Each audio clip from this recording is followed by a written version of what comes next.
Messieurs, chers consoeurs, chers confrères, je suis très heureux d'ouvrir officiellement ce colloque. Les amis de l'Académie d'agriculture de France ont pris l'initiative d'organiser ce colloque sur le thème biodiversité, agriculture et amélioration des plantes, avec l'aide de plusieurs académiciens, membres des sections production végétale et sciences de la vie. Je les en remercie sincèrement, et en particulier Philippe Brassien, président de la 4AF, et Marc-Richard Mollard, qui en a piloté la préparation et l'organisation. La sauvegarde de la biodiversité apparaît aujourd'hui comme un enjeu de société, et l'Académie d'agriculture ne pourrait pas rester à l'écart des débats qu'elle suscite, d'autant que l'agriculture, l'élevage et la sylviculture sont souvent accusés de contribuer à sa dégradation. Ce colloque a donc pour objectif d'apporter des éclairages multiples afin de préciser les impacts des pratiques agricoles et de la sélection des plantes cultivées sur l'évolution de la biodiversité. La diversité biologique ne saurait être considérée comme immuable, et celle que nous connaissons résulte pour une large part de l'ensemble des évolutions des conditions pédoclimatiques naturelles et de celles générées par les activités humaines au sens large et à l'utilisation des ressources naturelles par l'homme. Ainsi, la raréfaction de certaines espèces apparaît dépendante de la modification des milieux dans lesquels elles trouvent des biotopes favorables, alors même que des espèces alloctones peuvent se développer et devenir envahissantes et générer de nouveaux écosystèmes.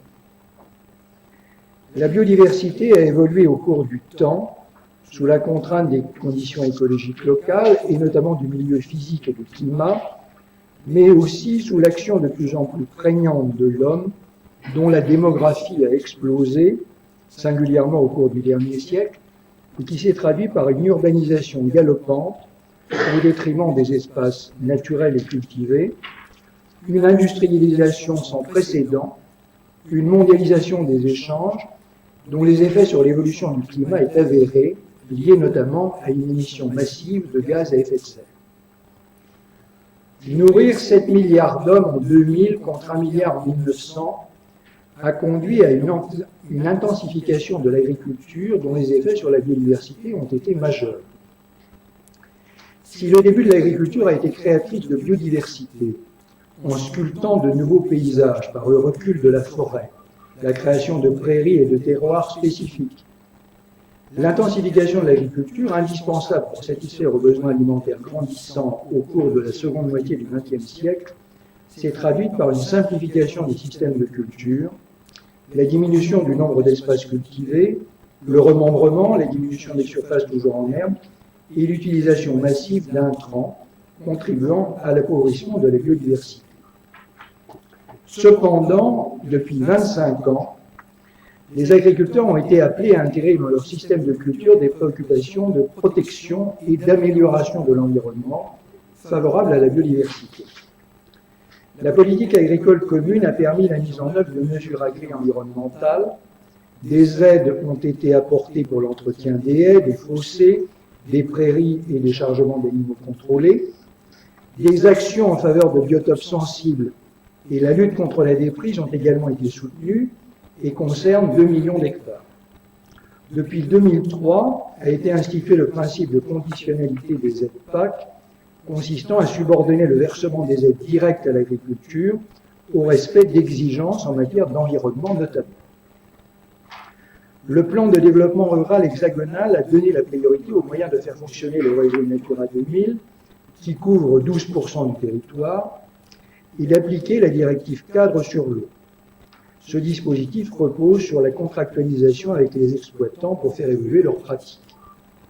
Depuis 2004, certaines mesures sont devenues obligatoires pour percevoir les aides normales.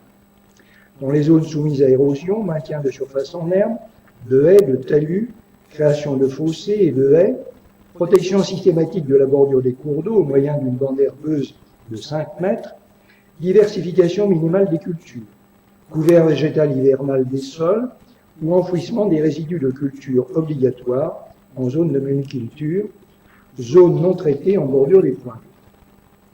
Ainsi, de nombreux agriculteurs se sont engagés individuellement ou collectivement dans une démarche de développement durable conduisant à prendre davantage en compte l'environnement, la sauvegarde ou la restauration de la biodiversité dans la gestion de leur exploitation.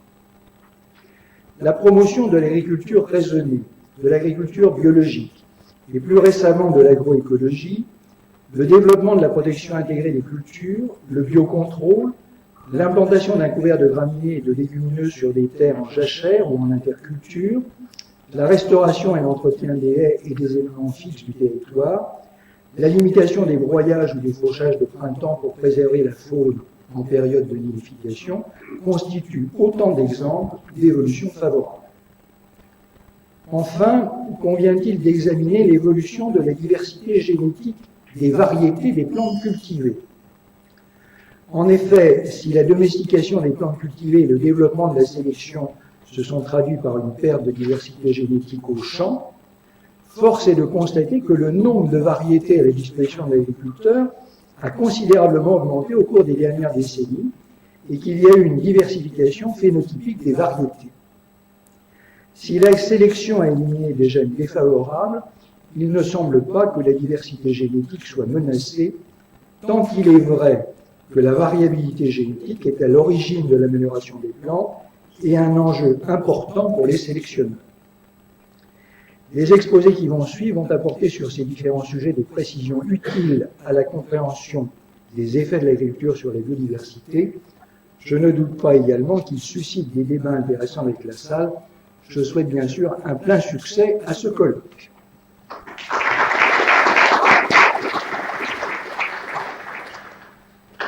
Merci, je vais entendre cette introduction qui nous met l'eau à la bouche. Nous aurons deux sessions. Une première session consacrée à la biodiversité et l'agriculture, que je développerai. Une deuxième ensuite qui sera modérée par Marie-Cécile Damar sur biodiversité et amélioration des plantes. Schématiquement, 3 intervenants par session, et nous bloquerons l'ensemble des questions en fin de session. Nous aurons 20 minutes pour le faire. Vous voyez actuellement un diaporama qui a été réalisé entièrement par Patrick Durand, l'agriculteur qui est le 3e intervenant dans cette première session, entièrement sur son exploitation, et qui montre l'intérêt qu'il porte à ces questions de biodiversité, je dirais, pratique. Alors j'invite le premier intervenant, à savoir Christian Lévesque, qui est docteur en sciences, qui a longtemps travaillé à l'Orstom, devenu IRD, en particulier en Afrique, sur le lac Tchad. Il est membre de l'Académie d'agriculture en section sciences de la vie. Il a été directeur scientifique adjoint de l'Institut des sciences de l'univers CNRS, chargé des programmes environnement, vie et société. Il est membre de nombreux comités nationaux et internationaux. Il est auteur de nombreux ouvrages sur la biodiversité, dont en 2008, La biodiversité au quotidien, le développement durable à l'épreuve des faits, paru aux éditions Oui. Christian, on vous attend. Merci. Monsieur le secrétaire perpétuel, Monsieur le Président, chers collègues, chers confrères, Mesdames et Messieurs. Donc je vais rapidement, très rapidement, ébaucher la question d'où vient notre diversité biologique en métropole. Et je parlerai de la métropole, voire de l'Europe, mais pas de l'Amazonie, pas de Bornéo et pas de la toundra de Sibérie. Je parle de la métropole parce que les problèmes de diversité biologique sont dans notre langage contingent, c'est-à-dire qu'ils dépendent beaucoup de la situation écologique dans laquelle on se trouve. Tu n'en entends pas? Donc cette carte qui est présentée, qui présente les grandes zones biogéographiques européennes, nous montre déjà que la France, à la fois, est un pays dans lequel on retrouve la plupart des grandes zones biogéographiques européennes, et c'est aussi un pays hétérogène. Ce qui veut dire que la diversité biologique en Méditerranée n'est pas celle de la Bretagne, n'est pas celle des Alpes. Donc on est dans une situation très contrastée, et je dirais, on n'a pas besoin d'avoir fait l'ENA Polytechnique pour voir que nous avons des situations qui ne se ressemblent pas et que nous ne pouvons pas avoir une politique homogène dans ces différentes régions. Très rapidement, parce qu'on ne peut pas aborder cette question sans resituer un peu le contexte, la nature ou biodiversité, maintenant c'est un peu la même chose, c'est quoi? Et on peut distinguer trois grands types d'approches. La nature-objet, qui est celle des scientifiques, qui décrit des espèces, du géographe, des écologues, des hydrologues, des pédologues, etc. On décrit, on analyse la nature et la diversité biologique. Il y a la nature vécue, qui est celle du cadre de vie. C'est la nature utile, c'est aussi les nuisances que nous rencontrons dans la nature. Le citoyen est confronté à une nature à la fois généreuse et parfois gênante. C'est le paysage, on l'aborde souvent par le biais du paysage, des ressources, et aussi sous l'angle plus émotionnel du patrimoine et de l'esthétique. Enfin, il y a la nature imaginée, qui est une nature mythique, celle supposée d'être avant l'homme. On nous parle encore d'harmonie avec la nature. Je n'ai jamais rencontré beaucoup de sociétés vivant en harmonie avec la nature, mais on parle de paradis perdu. Et derrière ça, il y a aussi un aspect symbolique du naturel. Le naturel, c'est forcément bien par rapport à ce qu'a fait l'homme. Donc c'est un peu le geste d'exclusion de l'homme, comme certains ont pu le dire. D'où deux visions extrêmement contrastées de la nature que l'on va retrouver dans toutes nos discussions autour de la protection et de la restauration des milieux naturels. Un héritage de la pensée religieuse, c'est ce qu'on j'ai mis, la nature imaginée, dont je vous parlais tout à l'heure. Dieu a créé la nature. On retrouve des relents de créationnisme. Et j'ai trouvé récemment dans une revue distribuée dans les gares une demi-page d'un article consacré au créationnisme, la revue Époque, pour ceux qui connaissent. Il y a une longue diatribe contre la théorie de l'évolution. Donc la nature est bien faite, immuable. C'est le paradis perdu. C'est celle qu'on va retrouver aussi dans beaucoup de mouvements militants. Et puis l'héritage des Lumières, où c'est la nature-objet, c'est-à-dire la diversité biologique est le produit de l'évolution, mais aussi c'est un bricolage en perpétuel changement, produit de l'évolution, mais aussi produit des activités humaines, c'est ce que je vais essayer de vous dire.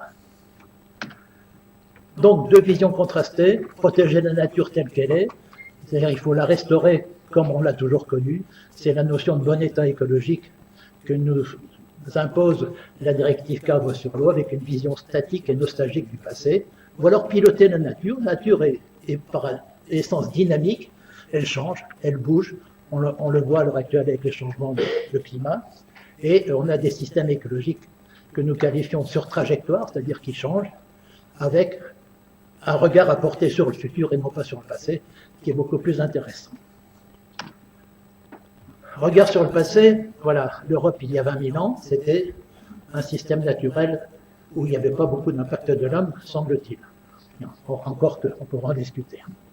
Donc, paysage de toundra, une mer à 120 mètres en dessous du niveau actuel, on pouvait aller à pied en Grande-Bretagne. Voilà le type de paysage que l'on pouvait trouver à l'époque. Ça a beaucoup changé, mais c'était un paysage naturel, sans l'homme. Et puis, il y a eu un réchauffement climatique. Je vais très vite, hein, là, je suis obligé d'aller très vite.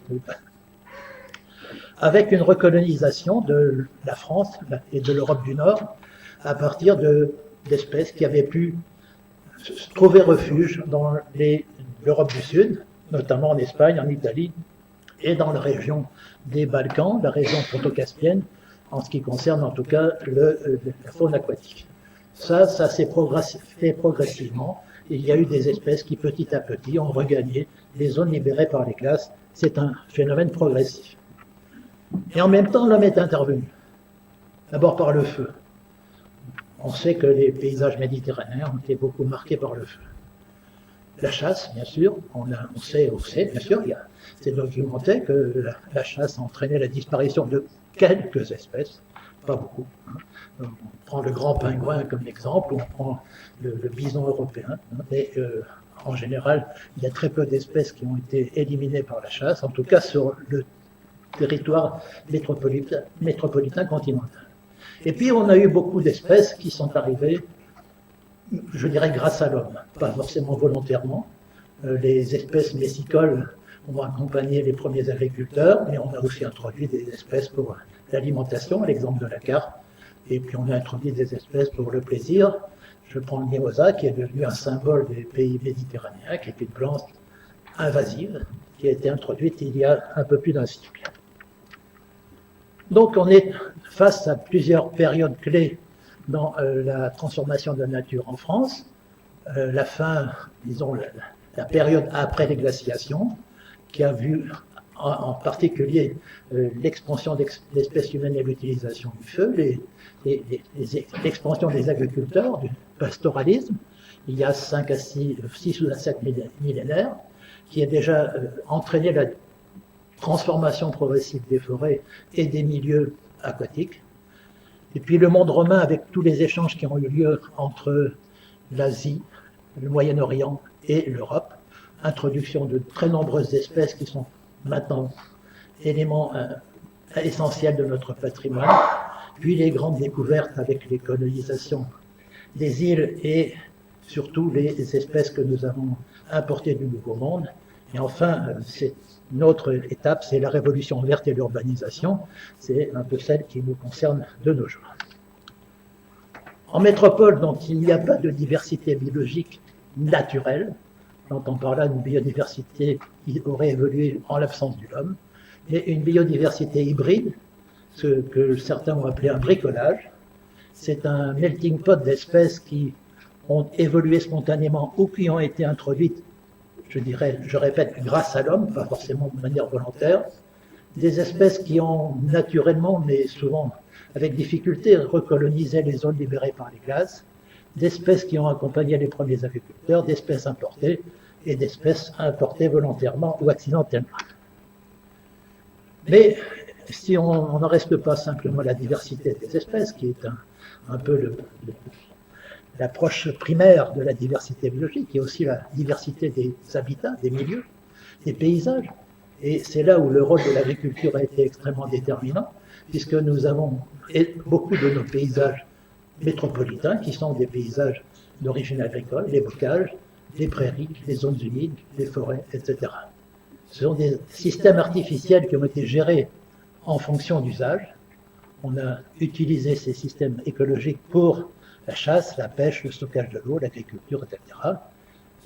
Et puis on voit apparaître à l'heure actuelle des systèmes artificiels nouveaux, comme les villes, et une diversité génétique créée par l'homme. La moitié des forêts françaises, je dis ça à la louche et sous l'œil critique de notre secrétaire perpétuel, sont des plantations monospécifiques. J'ai pris l'exemple de la forêt des Landes. Vous voyez, vous y avait autrefois évidemment des scènes extrêmement intéressantes de vergers sur échasse. Maintenant, c'est devenu une forêt pratiquement monospécifique de pins qui ont été plantés pour des usages industriels, et c'est une plantation. Et je pense que si l'on disait maintenant qu'il fallait couper les pins des Landes pour les remplacer par des marais, on aurait peut-être quelques difficultés à le faire adopter par la population. Les Dombes et la Sologne, donc ce sont des zones qui sont extrêmement riches en espèces, en diversité biologique. Ce sont des zones complètement créées, artificialisées, créées par l'homme. Et les moulins, je suis actuellement un peu embringué, si on peut dire, dans une discussion sur la continuité écologique des cours d'eau, qui est un dogme qui s'est répandu et qui mérite qu'on remette les choses un peu les pendules à l'heure. Donc les moulins, il y a eu des milliers de moulins en France. Les moulins sont liés à l'agriculture, hein. C'était fait pour moudre le grain, hein, au départ. Mais ces moulins font partie de notre patrimoine, et de vouloir supprimer ces moulins ou ces seuils, c'est un peu sacrilège. Et puis, je prends souvent cet exemple de la Camargue. Est-ce que c'est un parc naturel, comme c'est indiqué, ou est-ce que c'est un parc d'attractions, ou les deux? En tout cas, c'est un parc artificiel. C'est un milieu artificiel lié à l'agriculture et aux industries du sel. Donc en Europe, nous agissons avec l'illusion qu'il existerait, en tout cas certains nous disent, qu'il existerait une nature intrinsèque, indépendante de l'homme. On appelle ça parfois la naturalité, une nature dont il faudrait protéger en tant que telle, surtout protéger des exactions de l'homme. Hein. Alors que notre nature, en réalité, est une co-construction entre les activités humaines et les processus spontanés, qui évidemment ont toujours leur place. Cette nature a été façonnée pour des usages, et donc des services que l'on attendait. Quand on a fait des moulins, c'est parce qu'il y avait une force. Quand on a créé la forêt des Landes, c'est parce que derrière, il y avait un usage industriel. Certains collègues parlent notamment à ce propos, donc de cette nature, de biopatrimoine, qui qualifie nos milieux naturels européens, c'est-à-dire c'est une co-construction entre la nature, processus spontané et les hommes. Alors, pour essayer de conclure, je parle du business de la nature, c'est-à-dire cette nature imaginée, où les grandes ONG de protection de la nature sont porteuses de cette idéologie qu'il existerait une nature vierge, une nature qui se porterait beaucoup mieux en l'absence de l'homme. C'est le principe d'exclusion de la nature, et elles utilisent pour ça le tri sélectif, c'est-à-dire qu'elles utilisent l'information qui leur convient, mais refusent d'utiliser l'information qui ne leur convient pas. J'ai eu des longs palabres avec l'UICN sur le rôle des zones humides. Les zones humides, certes, sont extrêmement intéressantes, mais dans les pays que je connais bien africains, ce sont les réacteurs des maladies parasitaires. C'est là qu'on trouve le plus de maladies.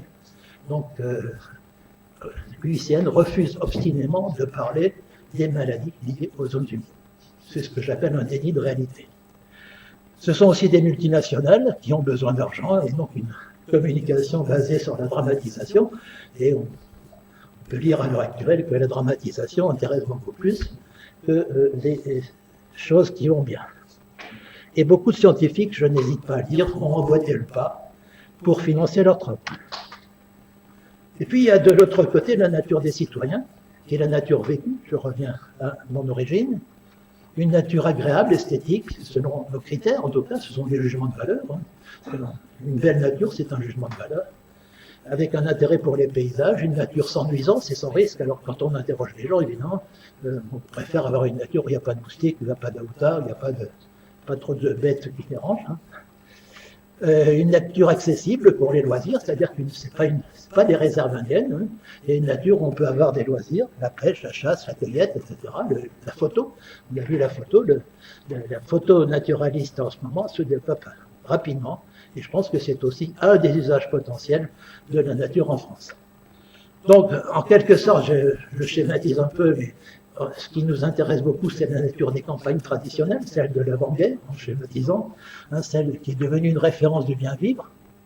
On peut en discuter, bien sûr, on peut en discuter largement, mais en tout cas, dans l'imaginaire, c'est ça. Et des paysages campagnards qui sont valorisés aujourd'hui, mais qui mettent en scène une agriculture en déclin, en tout cas en voie de modification. Donc, moi je pose des questions. Est-ce que protéger la diversité, c'est maintenir l'existant à tout prix? On retrouve ici un dogme de l'équilibre sur lequel je pourrais disserter longuement. On n'est pas en équilibre, on est dans des systèmes dynamiques. Ou peut-on envisager d'autres usages, des systèmes écologiques, qui impliquent un changement, qui implique que nous aurons une autre diversité biologique. Et le changement climatique nous oblige à réfléchir à cette question. Et les espèces qui arrivent, volontairement ou pas, nous obligent à réfléchir à cette question. Quelle nature aurons-nous? Et cette nature, elle n'est pas seulement liée à l'existence de zones de protection. Il n'en reste pas moins qu'il y a des problèmes de pollution, et je ne suis pas le premier ni le dernier à dire qu'il faut quand même essayer de gérer un peu ces questions de pollution, que l'agriculture, alors, intensive, excusez-moi, je suis un peu dyslexique parfois, n'est pas favorable dans sa conception actuelle à la biodiversité, mais c'est ainsi une manière d'éclipser le fait que l'urbanisation devient actuellement l'un des principaux facteurs d'impact sur la diversité biologique. Et ça, on a un peu tendance à l'oublier. Voilà, merci de votre attention. Et cette citation de Giraudoux, si la terre de France est si rapiécée, c'est qu'elle a beaucoup servi.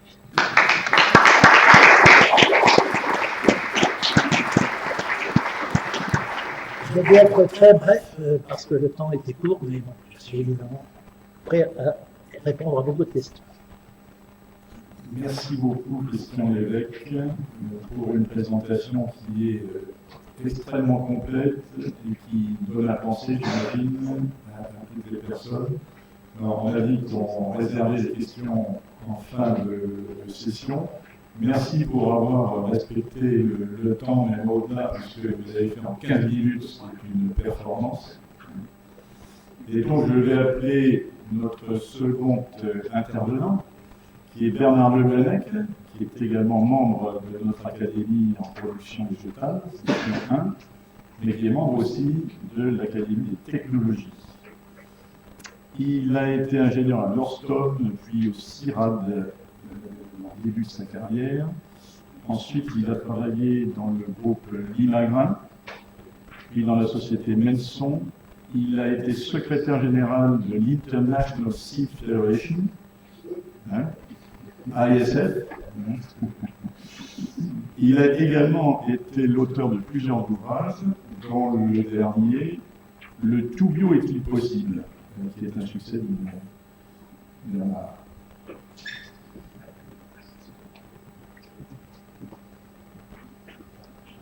Merci Marc pour cette présentation. Monsieur le secrétaire perpétuel. Oh là là, on va y aller. À moi d'y faire. Il faut que Marc travaille un peu quand même. Je ne pense pas, mais devoir. Voilà. Ça va le faire. Il était le mec là. Ben, j'ai appuyé dessus, tu me rapportes. 2 fois sans doute. Double clic. Qu'est-ce qui se passe? Officiel. C'est déjà ouvert. Ah oui. Parfait. Là, j'y arrive. Merci. Donc je reprends, monsieur le secrétaire perpétuel, mesdames, messieurs, bonjour.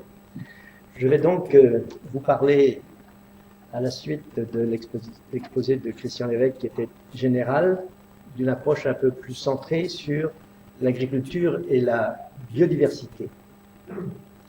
L'agriculture, l'élevage et la biodiversité sont en interaction constante. La biodiversité ayant un effet positif ou négatif sur les activités agricoles, et les activités agricoles ayant un effet positif ou négatif sur la biodiversité. Comme nous l'a dit Christian Lévesque, la biodiversité est dynamique. Elle est évaluée au cours du temps sous la contrainte du milieu physique, sol, eau, température, puis, en plus de cette contrainte physique, sous l'action de l'homme de plus en plus prégnante au fur et à mesure de l'élargissement du monde habité. Il faut donc se méfier d'une approche fixiste de cette biodiversité, vision pourtant trop souvent rencontrée de nos jours. La situation varie d'une région à une autre, mais les grands phénomènes restent les mêmes, avec une différence de rapidité de mise en œuvre suivant la densité de population. En France, il est possible de considérer 3 grandes étapes de durée très différentes. Pour commencer cet exposé, il m'a semblé intéressant d'avoir un regard sur le temps long de l'évolution agricole dans notre pays. Ensuite, j'aborderai les points suivants: l'agriculture créatrice de biodiversité, les excès de l'uniformisation après la Seconde Guerre mondiale, la prise de conscience de l'importance de la diversité et des actions actuelles, et je dirai quelques mots sur la diversité au niveau des parcelles avant de conclure. Commençons donc par un regard sur le temps long de l'évolution agricole. Et je vais commencer par un graphique un peu complexe, et je n'entrerai pas dans les détails. Ce que l'on y voit est une diminution de la population agricole active, une augmentation de la population totale, une diminution des surfaces en forêt jusqu'au milieu du XIXe siècle et une augmentation de rendement de la culture de référence que j'ai prise pour ce graphique à partir également du milieu du XIXe siècle. Ceci expliquant l'évolution des forêts que vous voyez en vert. On peut noter dans cette évolution des forêts une inversion des courbes au XIVe, XVe siècle due aux guerres de religion et aux grandes pestes, la population française s'écroulant et la forêt regagnant du terrain, lien entre densité de population et environnement. Les Anglais disaient alors, l'on disait alors en France, les Français font pousser la forêt. Je me trompe, les Anglais font pousser la forêt. puisque c'est eux qui détruisaient la population. Donc c'était une expression, les Anglais font pousser la forêt, et on voit effectivement que la forêt, il n'y a pas de saut, peu importe. Non, c'était pas ça que je voulais faire, mais bon. Je voulais montrer que la forêt avait augmenté, mais bon, voilà. On voit bien ici, vous voyez, les guerres de religion, la forêt qui remonte, parce que les Anglais la faisaient repousser. Un focus sur les 150 dernières années est plus lisible. Si l'on avait aujourd'hui les rendements en céréales de 1950 pour assurer la production actuelle, il faudrait multiplier par 3 les surfaces cultivées, soit passer de 9 millions d'hectares à 27 millions, une augmentation de 18 millions d'hectares, supérieure à la surface actuelle en forêt en France de 17 millions d'hectares. Donc je crois que cette vision un peu sur le long terme montre un certain nombre de problèmes clairs liés à l'agriculture. Voyons maintenant le deuxième point. Voyons comment l'agriculture a été créatrice de biodiversité. Le territoire français a été soumis, au cours des différentes aires géologiques, à des variations de climat très importantes, passant de climats chauds et humides à des périodes glaciaires. Le dernier maximum glaciaire a eu lieu il y a 18 000 ans, et Christian Lévesque nous l'a montré. Le climat s'est ensuite réchauffé peu à peu, permettant la recolonisation du territoire par une forêt de pins sylvestres et de bouleaux, d'abord, suivie par un développement d'essences caducifoliées, comme le chêne, l'orme, le tilleul, l'aulne et le noisetier, au détriment du pin et du bouleau. Donc déjà, il y en avait un changement. On constate déjà, dès cette période, sans intervention humaine, des variations sensibles de la biodiversité. Au début du néolithique, on peut imaginer un territoire national très peu diversifié, avec une couverture forestière importante, côtoyant landes et marécages. Il y a 7000 ans, la surface en forêt était évaluée à 90% du territoire français. Et donc, notre biodiversité ça ressemblait à ça. Et puis, il y a eu une mise en valeur par l'agriculture, au début du néolithique, au début par le système d'apathie-brûlis, et à partir d'environ 2500 ans avant Jésus-Christ, les défrichements se développent grâce à la création d'outils de travail du sol. Et vous avez ici un certain nombre d'outils qui ont permis les premiers développements de l'agriculture sur des sols légers. Et je dois vous dire qu'au début de ma carrière, à la fin des années 60, en zone subsaharienne, j'ai encore vu des agriculteurs qui travaillaient avec des bâtons fouisseurs. Donc c'est relativement récent. Puis, le travail des sols lourds a pu se faire grâce à l'invention de l'arère et du joug d'épaule pour les bovins, et les très riches heures du duc de Berry nous en donnent un très bel exemple. À la fin de la période gallo-romaine, on était loin de la Gaule chevelue qu'on voyait sur la première photo, les forêts n'occupant plus à ce moment-là que 30 à 40% du territoire.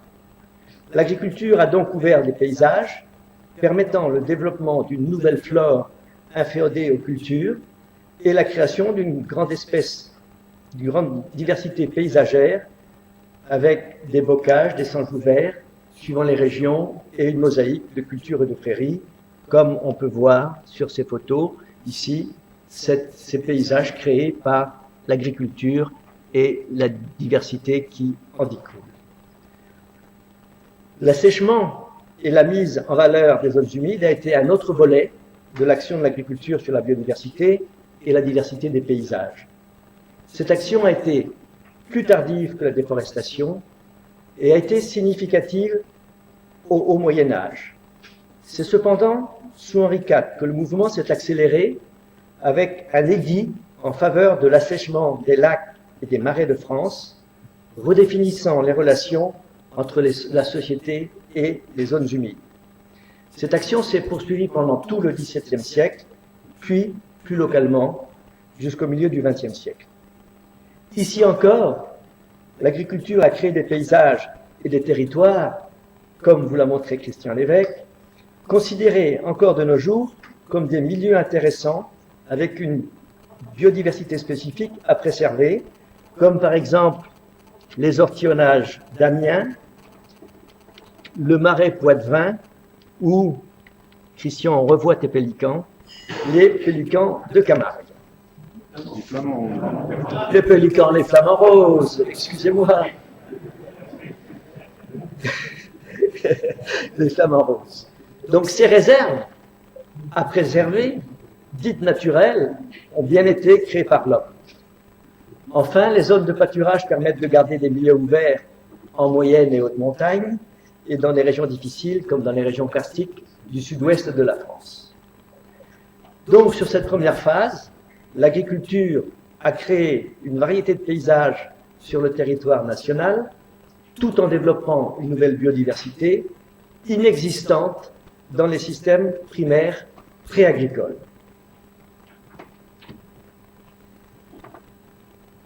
L'agriculture, cependant, jusqu'en 1950, était peu productive et avait beaucoup de mal à répondre à la demande alimentaire du pays. L'augmentation de la production se faisait essentiellement, et nous en avons parlé, aux dépens des zones forestières. La modernisation de l'agriculture a pris son essor dans la deuxième moitié du XXe siècle, correspondant à un choix politique de développer les capacités productives pour permettre à la France de sortir du contexte de pénurie et de dépendance alimentaire de l'après-guerre. Le côté positif de cette évolution est que la France, non seulement en quelques décennies, est devenue autosuffisante, mais qu'elle est aujourd'hui une puissance agricole majeure et que les produits agroalimentaires représentent son deuxième secteur d'exportation, soit 8,1 milliards d'euros en 2015, exportation dont elle a bien besoin pour diminuer le déséquilibre de sa balance commerciale. Cependant, pour atteindre cet objectif, en plus de l'intensification de l'usage des intrants et des variétés améliorées, l'évolution s'est traduite par une modification profonde des paysages, avec le remembrement de 15 millions d'hectares pour permettre l'augmentation de la surface parcellaise favorisant la mécanisation, la division du linéaire des haies par 3, la suppression de nombreux fossés, comme l'illustrent ces deux photos, avec uniformisation du paysage et bien sûr agrandissement de la taille des parcelles pour que l'on puisse travailler avec de gros tracteurs. La spécialisation des productions a également provoqué une diminution sensible des espèces cultivées et la disparition de 5 millions d'hectares de surface fourragère. Il faut cependant noter que l'accroissement de la productivité à l'hectare a permis une augmentation de la surface en forêt avec une progression de 35% au cours de la seconde moitié du XXe siècle. Sur ce deuxième point de l'exposé, donc, on peut dire que l'intensification de l'agriculture au cours de la seconde moitié du XXe siècle a permis d'atteindre les objectifs politiques d'augmentation de la production. Elle a aussi pour conséquence une uniformisation des paysages et de la biodiversité. Alors même que l'intensification se mettait en place dès le milieu des années 1960, des lanceurs d'alerte comme Rachel Carson en 1962 ou Jean Dors en 1965, et je peux vous avouer que Le Printemps silencieux a été mon livre de chevet en 1963, alertaient sur les risques encourus. Le débat sur la biodiversité s'amplifiait dans les années 1980, avec son acmé en 1992, année de la conférence de Rio sur le développement et l'environnement. Ces signaux ont été entendus par la profession agricole et des actions ont été mises en place à plusieurs niveaux. À un échelon encore modeste, mais ayant cependant un effet notoire, les agriculteurs ont replanté des haies et aménagé des bordures de champs, soit entre les champs eux-mêmes, soit en limite de cours d'eau. et nous pouvons avoir quelques illustrations montrant. Aujourd'hui, on voit qu'il y a des haies qui sont reconstruites. Les bordures de champs sont enherbées et c'est un sujet qui est cher à notre confrère Jean-Louis Bernard qui a publié sur ce sujet. Non seulement les bordures de champs sont enherbées, mais on a des zones enherbées entre champs et également les bordures de ruisseaux et de cours d'eau restent enherbées. Il y a donc une prise de conscience et des aménagements au niveau de l'exploitation. Ces espaces, bien que de surface réduite, ont un effet important à la fois sur la diversité paysagère, sur la flore herbacée naturelle et sur certaines espèces, comme par exemple, mais il y en a d'autres, les carabes, pour lesquels ils représentent un milieu vital. Et je suis certain que dans l'exposé qui va suivre, Patrick Durand va bien nous montrer ce qui se fait au niveau aujourd'hui des exploitations agricoles. Il y a des progrès qui ont été faits. Il faut cependant aller plus loin. L'intensification de l'agriculture de l'immédiate après-guerre a été le fait d'une décision politique nationale et communautaire. La simplification des systèmes de culture, la déprise des prairies naturelles sont en grande partie liées à la structure des aides de la politique agricole commune. C'est pour cela que les mesures agro-environnementales, les MAE, ou maintenant les mesures agro-environnementales et climatiques, les MAEC, mesures du second pilier de la politique agricole commune, ont été mises en place. Et plus particulièrement, au niveau national, nous avons eu la prime herbagère et les mesures environnementales rotationnelles. Ces mesures commencent à porter leurs fruits et doivent être poursuivies. Enfin, l'agriculture peut être producteur de biodiversité dans le cadre de la mise en œuvre de mesures compensatoires. La notion de compensation écologique date de la Convention internationale sur les zones humides de 1971, dite Convention Ramsar, de la ville où elle a été adoptée. Son extension s'est faite régulièrement et aujourd'hui les compensations de destruction de biodiversité s'appliquent à tous les projets d'aménagement et les agriculteurs peuvent être partie prenante de cette activité. Donc sur cette troisième phase, depuis les années 1970, la prise de conscience de l'importance de la biodiversité, y compris la diversité paysagère, a conduit à de nombreuses actions en agriculture. Celles-ci peuvent être mises en œuvre de façon simple au niveau de l'exploitation agricole. Cependant, une évolution radicale nécessitera une volonté d'aménagement de la politique agricole par le biais de mesures agro-environnementales et climatiques. Avant de terminer, j'aimerais vous dire quelques mots sur la diversité biologique au niveau de la parcelle. Et bien sûr, là, nous nous heurtons à, je dirais, une situation difficile à régler au niveau de la parcelle. Car l'objectif de l'agriculteur a toujours été d'avoir un champ propre, c'est-à-dire aussi bien désherber que possible. De toute évidence, la biodiversité au niveau d'une parcelle cultivée est moindre que sur la bordure des champs et dans les prairies.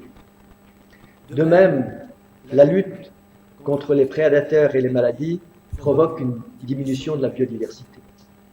Et là, je ne vois vraiment pas comment on peut faire autrement. Ce phénomène est difficilement modifiable. C'est la raison pour laquelle il faut favoriser les zones refuges, les bordures enherbées, les haies et tout ce que je viens de vous dire auparavant. Il y a quelques pistes tout de même. Pour augmenter la biodiversité dans une parcelle agricole, il est possible de faire des cultures associées. Mais cette technique a des limites, tant en ce qui concerne le nombre d'espèces possibles, qu'en ce qui concerne les techniques à mettre en œuvre et les possibilités de marché. L'évolution de l'agriculture dans la deuxième moitié du XXe siècle a donc conduit à une diminution importante des espèces cultivées.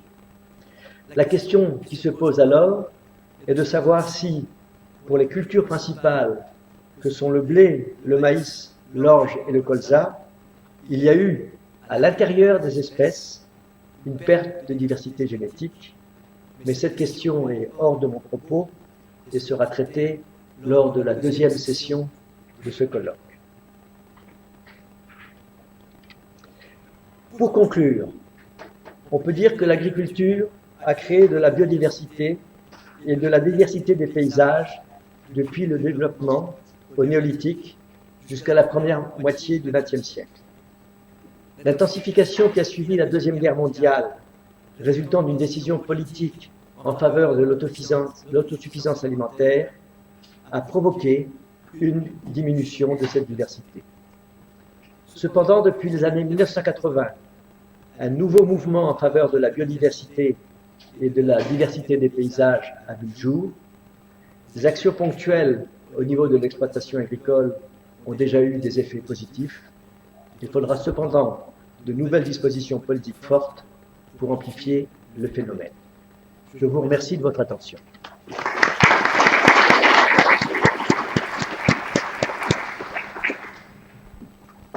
Merci Bernard Le Guenec, merci d'avoir respecté l'horaire des écrits. Merci pour cette vision historique du rôle de l'agriculture sur l'impact sur la biodiversité. Merci aussi de mettre en évidence la volonté des professionnels de changer leur pratique, aidés par les décisions politiques, chose qui est quand même très rarement indiquée dans les médias en particulier. Notre troisième intervenant est Patrick Durand. Il est agriculteur, paysan, je ne sais pas comment il se présente lui-même. Il est membre de l'Académie d'agriculture, donc ça existe, des agriculteurs membres de l'Académie, en production végétale. Il est président de la coopérative Boisseau dans le Loiret, secrétaire général de la SAFACID. SAFACID, c'est la suite de la Société d'agriculture de France, c'est le think tank agricole, agroalimentaire et agro-industriel. Et donc il va nous expliquer comment il met en pratique au niveau de son exploitation et de la coopérative de Boisseau l'idée de la reconquête de la biodiversité.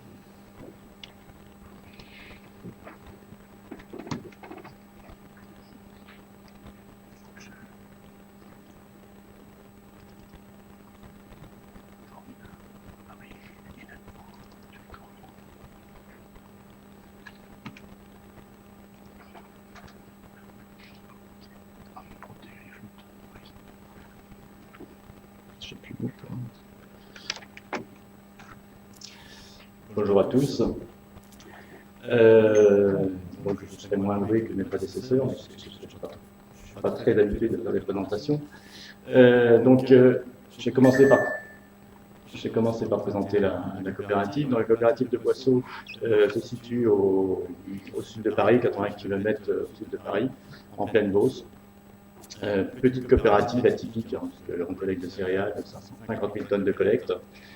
Une centaine d'exploitations, moyenne d'exploitation 120 hectares. Et l'originalité, c'est que depuis 1933, nous travaillons sur la même superficie, qui est environ 12 000 hectares. Nous collectons des blés de force, des 15 de protéines, des orges de brasserie, du colza, du maïs et des pois.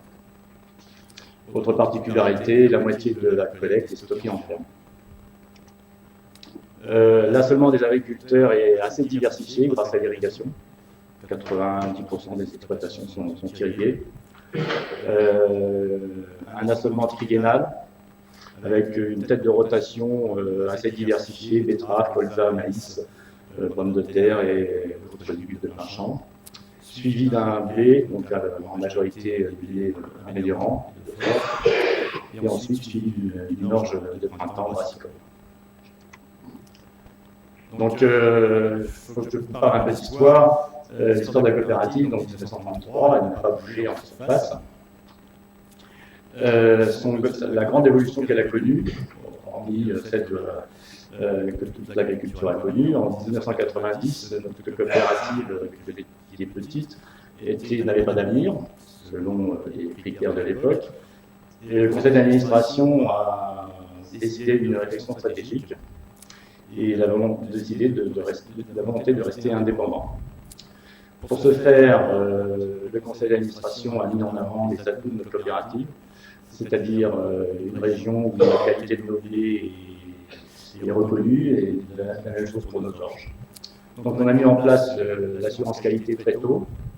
On était la deuxième coopérative certifiée ISO 9002, coopérative céréalière certifiée ISO 9002 en 1995. Et à partir de là, on a mis un système en place sur la coopérative, mais aussi en descendant sur l'exploitation. Et on est rentré en relation avec nos clients pour être à leur écoute et savoir ce qu'ils attendaient de nous, quels produits ils voulaient et quels services on pouvait leur rendre. L'idée, c'était d'apporter une valeur ajoutée aux agriculteurs, c'est-à-dire apporter une meilleure des débouchés assurés pour nos agriculteurs et une meilleure valorisation sur le marché. On est passé par des cahiers des charges écrits par la grande distribution, ça ne nous a pas satisfait. On est passé à des cahiers des charges écrits par la profession, donc la charte certificat de la liste et la certification de produits culture raisonnée contrôlée, qui rémunère, à partir desquels on arrive à avoir une rémunération supérieure de nos productions. Très tôt, on s'est aperçu qu'il y avait une demande de la société de la prise en compte de l'environnement et on a mis en place des opérations sur l'environnement, réduction de la fertilisation adoptée, le raisonnement et plein de choses sur la production, et on s'est aperçu qu'on faisait du développement durable sans savoir. Donc sur ce, on est parti, on a mis en place on s'est engagé dans le développement durable et depuis, on est sous ce système avec des indicateurs que l'on s'efforce à suivre tout au long de l'année. La prise en compte de la biodiversité est venue aussi dans le cadre de la prise en compte de l'environnement, bien sûr, et aussi parce qu'on en parle de plus en plus et que nos clients s'y intéressent aussi et nous demandaient, dans le cahier des charges CRC, une prise en compte de la biodiversité au niveau de nos productions. Donc pour nous, le moteur du développement durable, c'est que l'agriculteur doit produire pour vendre. Et donc on recherche sur le marché des clients qui acceptent de payer plus cher si notre production et son stockage répond à des exigences particulières. Donc on a réussi à mettre en place la contractualisation avec les clients. Donnant l'exemple de McDonald's, qui est assez exemplaire. On a mis autour de la table des agriculteurs, de la coopérative, des coopératives, des meuniers, le boulanger et McDo. On a réussi à construire un partenariat qui nous permet aujourd'hui de valoriser nos blés à partir du prix de revient et non pas à partir du prix de marché. Depuis 2013, nous vendons nos productions futures.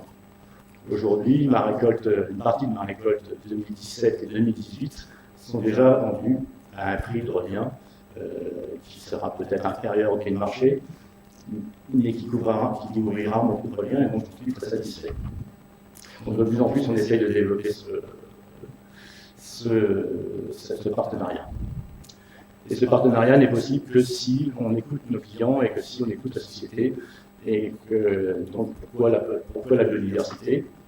Donc pour nous, la biodiversité, on estime que la prise en compte de la biodiversité est une nécessité au regard des gestions plus agronomiques, des pratiques agricoles, et qu'elle doit être considérée comme un atout si elle est gérée intelligemment et sans dogmatisme. C'est ça qu'on a le plus de mal à faire valoir. Car comme ça a déjà été dit, pour la plupart de nos concitoyens, la nature et sa biodiversité est bonne et généreuse. Mais la biodiversité vécue par les agriculteurs, c'est donc sur les photos de gauche, c'est pris dans son exploitation. Donc les adventices qui posent des problèmes à la récolte, mais aussi de qualité sanitaire. Aujourd'hui, nos clients sont très exigeants de la qualité sanitaire de ce qu'on leur produit, donc il ne faut pas l'importer. Le triage des foyers impossibles et coûte très cher, donc sur les marchés déprimés, on a besoin d'avoir des cultures indemnes d'importer. On a aussi le phénomène des maladies fongiques. Donc, là, c'est des photos de cette année, donc c'est un peu exceptionnel. Mais il y a un impact de cette année entre moins 80% et moins 40% de date de rendement cette année. Mais cet impact-là est bien sûr bien inférieur des autres années. Mais le risque, il y a double risque, donc perte de rendement, mais aussi perte de qualité. Le risque mycotoxique qui est toujours présent sur notre marché et l'alimentation humaine. Et que le niveau de mycotoxine est très important. Surtout, on frôle les normes quand on est en semi-direct derrière maïs, par exemple, où ça pose d'énormes problèmes d'être en dessous des normes de commercialisation. Un autre impact de la biodiversité vécu par les agriculteurs, à gauche, en bas à gauche, c'est une photo que j'ai récupérée sur le Carta. C'est une de mes parcelles en 2010. Alors, quand j'ai récolté, j'ai fait à peu près 20% de rendement en grain, et c'est un impact de dégâts de campagnol du champ. Donc c'est impressionnant, je me suis rendu compte de ça quand on se promène dans le champ, on voit qu'il manque du blé, mais en vue aérienne, c'est encore très impressionnant. La photo du milieu, c'est cette année, c'est un champ de betterave. Alors sur la gauche, on ne la voit pas, mais il y a une haie, sur la droite, il y a une haie. Donc là, il y a un 1 hectare qui sont mangés, parce que dans la haie, c'est des haies que j'avais plantées en 2000, j'abrite des lapins, j'abrite des pigeons, et donc voilà, ils attaquent sérieusement les cultures. Donc c'est à peu près un 1 hectare de betterave qui était concerné. Sur la photo droite, donc c'est de l'autre côté, la parcelle d'à côté, c'est pareil, vous voyez là. C'est un champ de pois, bien attaqué par les pigeons. Et donc la problématique pigeon chez nous, c'est les conséquences. C'est plus ou moins l'abandon du pois. Donc il n'y a pas que les pigeons, mais ça en fait partie, des dégâts de pigeons. Et ces dégâts de pigeons provoquent aussi l'abandon de la culture de tournesol, ce qui est de plus en plus difficile d'obtenir des levées de tournesol avec des destructions de semences, de semis. Donc notre objectif est de concilier ces deux visions de la biodiversité. Donc faire connaître la biodiversité présente sur nos exploitations, parce qu'elle est réelle. Vous pouvez voir le diaporama, c'est des photos qui sont prises sur mon exploitation et autour de la coopérative. Et donc, cette biodiversité est réelle, mais elle est très mal connue. Donc, notre objectif, c'est de la faire connaître. Alors, aux acteurs du territoire, que sont les agriculteurs, qui, certains comme moi, qui sont très intéressés, connaissaient déjà, mais ce n'est pas le cas de tout le monde. Et donc, leur faire prendre conscience, leur faire connaître, ça leur permet de prendre conscience de cette biodiversité. Mais aussi, il y a nos clients aussi qui sont à qui il faut faire comprendre que la biodiversité, elle est positive, elle est aussi négative. Les fournisseurs, les riverains. Je suis dans une zone où aujourd'hui les riverains, c'est des anciens urbains. Ils ne connaissent rien à l'agriculture, ils ne connaissent rien à la campagne. Et donc, il faut leur expliquer ce que c'est qu'est-ce qu'ils poussent dans les champs et quelles sont les conséquences et quelle est la réelle biodiversité, la réalité du terrain. On travaille aussi avec les écoles et les enfants des écoles, et bien sûr les élus. Et toujours montrer, expliquer les contraintes de chacun et comment concilier économie et environnement. Donc pour cela, on a une action en faveur de la biodiversité et des continuités écologiques, en partenariat avec une association qui s'appelle Homme et Territoire. Donc le but, c'est de nous impliquer dans le programme Leader en faveur de la biodiversité et des continuités écologiques, PRAMBERT, donc avec l'association Homme et Territoire que je viens de citer, et en lien avec le programme national de l'Observatoire de la biodiversité en milieu agricole. Donc un autre pan de notre démarche, c'est l'expérimentation. Et donc, on pilote, on met en place on expérimente des choses à faire sur sur les exploitations. Donc on a commencé déjà par mesurer ce qu'il y avait sur notre secteur. Donc là, vous avez un exemple d'une mesure de la faune. Donc système ouvert, c'est-à-dire une exploitation classique de Beauce, donc avec très peu d'aménagement. Une exploitation semi-aménagée où il y a plantation de lait, en herbier, et bien aménagée, c'est une zone un peu plus favorable, la vallée de la Jouine, donc un milieu plus favorable à la biodiversité. Mais on peut voir que même en milieu vert, il n'y a pas grand-chose de fait. Il n'y a pas de lait, il y a quand même la biodiversité présente. C'est ça qu'il faut. Alors, on a fait aussi un diagnostic des éléments semi-naturels sur le territoire pour mesurer un peu, pour essayer de voir si, quand on fait des projets de modification et d'aménagement sur les exploitations, d'avoir une continuité entre les exploitations et les éléments qui existent déjà. L'intérêt, c'est de faire des liens entre les différents points pour arriver à avoir une trame pour le déplacement de la biodiversité. Donc,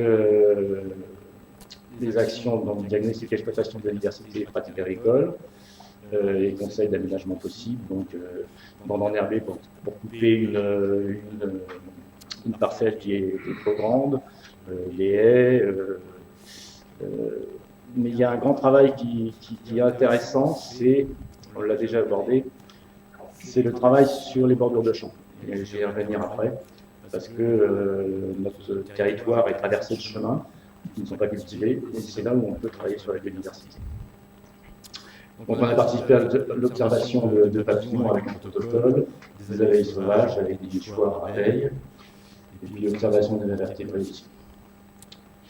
Donc beaucoup de communication, on fait des portes ouvertes pour montrer ce qu'on fait et la réalité de la biodiversité au grand public et aux agriculteurs. Et voilà l'action éco-bordure. Alors ce qui est pratiqué et qui est assez malheureux par les agriculteurs, c'est pour éviter qu'il y ait une contamination de la flore adventice sur les chemins, dans les parcelles cultivées. La tendance est de désherber à l'extérieur de la parcelle. Mais on constate que en fait, cette pratique fait que, au lieu de, si on le fait systématiquement, c'est toujours des adventistes qui vont recoloniser cette bordure de champ. Donc on ne fait que repousser le problème. Donc l'idée qu'on a, c'est plutôt que de brûler, c'est de ressemer toutes ces bordures de parcelles cultivées avec une flore plus intéressante au niveau de biodiversité, des plantes pérennes, des plantes mellifères, qui ne risquent pas d'être des adventices et de proliférer dans la parcelle cultivée, et donc de poser moins de problèmes, et donc avec des techniques aussi de repousser le fauchage pour que les abeilles à se nourrir en période à l'automne, parce que c'est le problème des nourrissements des abeilles est quand même la principale cause de leur disparition. Alors on a une autre opération qui s'appelle Flash Biodiversité. Toutes les semaines, on réunit pendant la période de février à juin les agriculteurs et la coopérative pour le suivi des cultures. Donc on donne des conseils pour les traitements, pour les semences, pour la commercialisation. Et on a décidé, quand on est parti sur la biodiversité, de faire des flashs biodiversité, donc tous les 15 jours après cette réunion-là. Donc on parle de pesticides. Et à la fin de la réunion, on présente un flash biodiversité, un petit PowerPoint qui présente une espèce présente sur les exploitations. C'est une page sur le dicname criard qui est présent chez nous, qui est très difficile à voir, que si on ne connaît pas, on ne le verra jamais. Et donc, ça nous permet aussi de voir et de faire savoir que des espèces protégées et rares sont présentes sur toutes les exploitations, même si on est en zone de culture très intensive. Donc, ça, sur le lombric, sur la loi des champs, sur les carabes et tout, c'est sur leur intérêt. Donc, et on s'est aperçu que les agriculteurs sont intéressés, même ceux qui n'étaient pas au début, n'avaient pas de sensibilité environnementale, sont intéressés par cette biodiversité parce que, comme ils aperçoivent, ils voient ces choses, ils ne les connaissent pas, donc le fait de leur expliquer à quoi ils servent, quel est leur impact sur les cultures, sur les carabes, leur dire que ça mange des limaces et tout ça, c'est quelque chose qui nous intéresse. Donc on remodèle l'opération des évidemment. On a une autre aussi pour essayer que la biodiversité ait un impact favorable sur nos exploitations. Donc la lutte contre le campagnol des champs, vous avez vu que c'était quelque chose qui était très, très important chez nous. Donc on a mis en place une opération d'installation de nichoirs à cocons, cresserelles, les traits des clochers et chevêches d'Aduma dans les exploitations agricoles. Là en bas, c'est une photo, on a monté un nichoir en haut du silo de la coopérative. Alors l'objectif, c'était d'essayer d'accueillir un couple de faucons pèlerins, mais bon, les faucons pèlerins m'arrêtent, etc. Et donc, c'est un peu un échec à ce niveau-là, parce que le but, c'était chasser les pigeons de la coopérative. Les pigeons posent des gros problèmes, et les oiseaux en général, sur la qualité sanitaire et la conservation des blés en cellules. Et donc, ça pose des gros problèmes sanitaires avec les coliformes. Et donc, on a eu la chance d'avoir un couple de cresserelles qui se reproduit tous les ans maintenant dans ce nichoir. Et on a aussi d'autres réussites sur les exploitations. Sur la droite, c'est un exemple de piquet que les agriculteurs peuvent planter dans leurs champs pour faire des relais, principalement pour les faucons cresserelles, pour qu'elles aillent à l'intérieur des parcelles. On les voit souvent sur les poteaux téléphoniques en bordure de parcelles. L'objectif, c'est de mettre ces piquets là où il y a des zones de destruction, de dégâts de campagnol. Des autres actions de la coopérative, donc rapidement, distribution gratuite de plants pour la plantation de lait et d'arbres, qu'on avait fait à une époque avec les scientifiques sanitaires d'ailleurs, qui finançaient l'opération. Incitation à l'implantation de jachères et de cultures mellifères. C'est-à-dire qu'aujourd'hui, on a l'obligation de cultiver des pièges à nitrate après les récoltes, et donc on essaye de faire des mélanges, de semer des mélanges mellifères, toujours dans le but de pouvoir donner de la nourriture aux abeilles en fin d'été et à l'automne. Le problème, c'est que les limaces préfèrent beaucoup plus les plantes diverses que l'habitat. Et souvent, dans nos mélanges, il reste que l'habitat. On essaye toutes les formes, on essaye aussi de mettre des légumineuses dans nos mélanges. Et c'est la même chose, hein, les limaces et les campagnols préfèrent les plantes légumineuses que l'habitat. Donc on a des petits soucis à ce niveau-là. On a fait deux opérations, deux années de suite de nettoyage des bords de route par les agriculteurs. Grosso modo, sur 100 km de route, on a récupéré une tonne de déchets allant de boîtes de médicaments à bouteilles d'urine. C'est sympathique. On a organisé aussi des randonnées accompagnées par des agriculteurs pour faire découvrir aux gens de la région à la fois la biodiversité, leur expliquer, leur dire quels oiseaux ils voient, leur montrer les chevreuils, mais aussi leur expliquer que ce qui pousse dans le champ, c'est du lait qui servira pour, ils iront chez McDo manger un Buns, chez un sandwich McDo, ou qu'ils iront chez leur boulanger préféré manger une viennoiserie qui est faite à partir de blé qui sont produits par la coopérative. On organise aussi des sorties observation d'oiseaux, toujours dans le but de mieux connaître les oiseaux.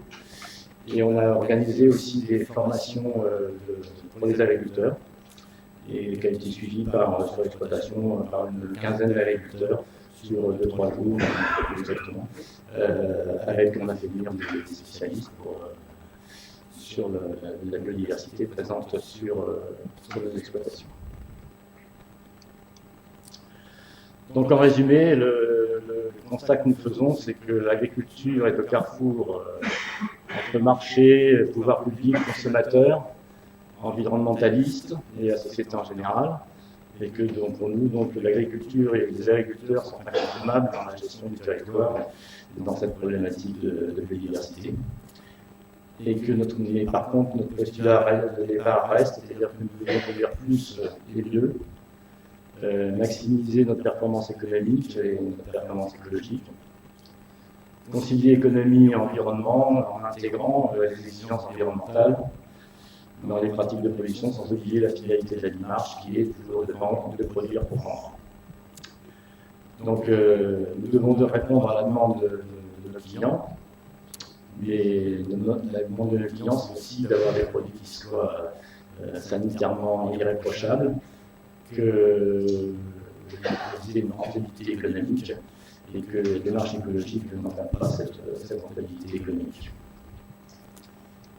Et puis une petite conclusion personnelle. Donc pour moi, la biodiversité, c'est la richesse de la diversité de toutes les formes du vivant, c'est-à-dire des gènes, des espèces, des écosystèmes, mais que pour moi, l'homme en fait partie. Malgré ce que certains en pensent, que l'homme et ses activités, il y a toute sa place et est créateur de biodiversité. Je vous remercie.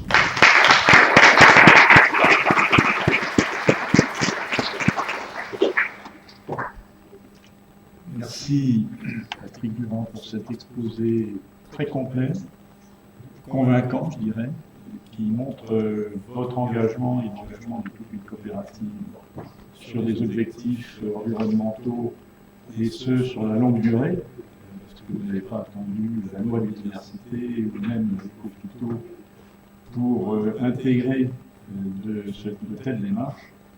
Ce modèle mériterait d'être présenté, donné à connaître aux agriculteurs d'une part, mais aussi aux citoyens, aux médias. Très clairement, ça me semble très convaincant. Alors, la parole est à la salle maintenant. Nous avons 20 minutes pour échanger avec les intervenants. J'imagine que vous avez plein de questions à poser. Il y a beaucoup de gens qui se lèvent. Je crois que le premier, c'était Jean-Louis Bernard. Non, c'est pas ça? Jean-Louis Bernard, section 9. Je voudrais poser une question qui est à la fois pour M. Durand et pour Bernard Lebedec. Vous avez relativement parlé peu de l'évolution du travail du sol. Or, on sait que la biologie des sols est très importante, l'académie, je l'apprendrai, mais pour la biodiversité, la vie des sols est excessivement importante pour asseoir une véritable diversité du vivant. Donc, je voudrais savoir quel est votre sentiment sur l'évolution des techniques de travail du sol, puisqu'on en parle beaucoup pour l'esprit simplifié ces dernières années, et comment voyez-vous évoluer le système de travail du sol, eu égard aux vœux que nous formons tous vis-à-vis de la biodiversité. Comment on fait? Je ne sais pas si...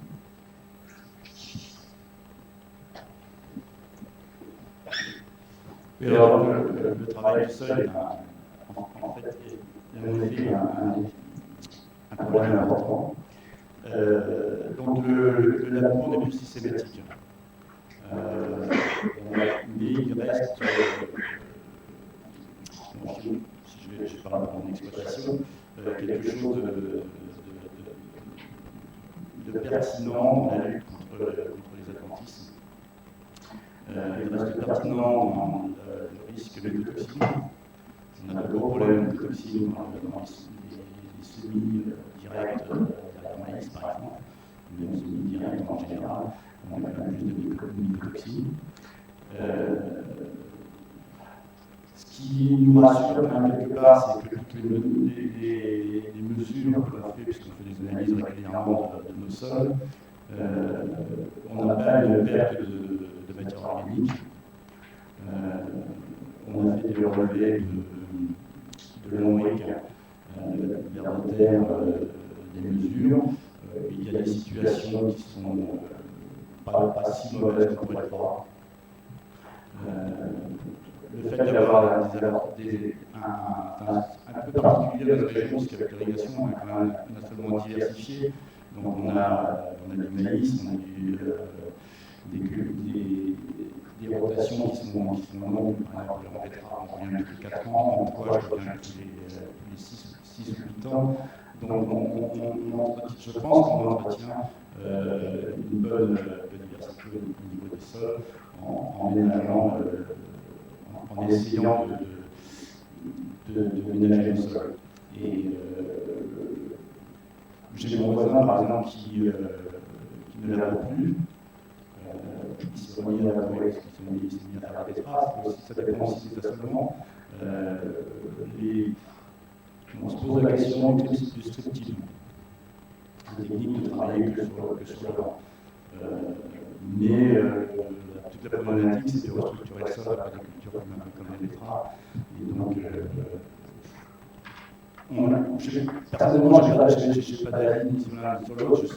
On sait que certaines techniques peuvent poser des problèmes, que la technique sans la pose des problèmes. On a des gros problèmes d'invasion, de problèmes d'adventice agrar, résistance résistant, et qui viennent en général des situations en Inde.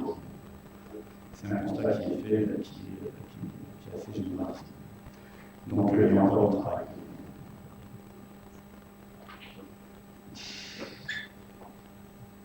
Oui, je n'ai pas grand-chose à ajouter. Effectivement, je n'en ai pas parlé parce que dans mon exposé, j'ai surtout voulu insister sur la biodiversité et sur la diversité paysagère qui se voyait et dont on parle.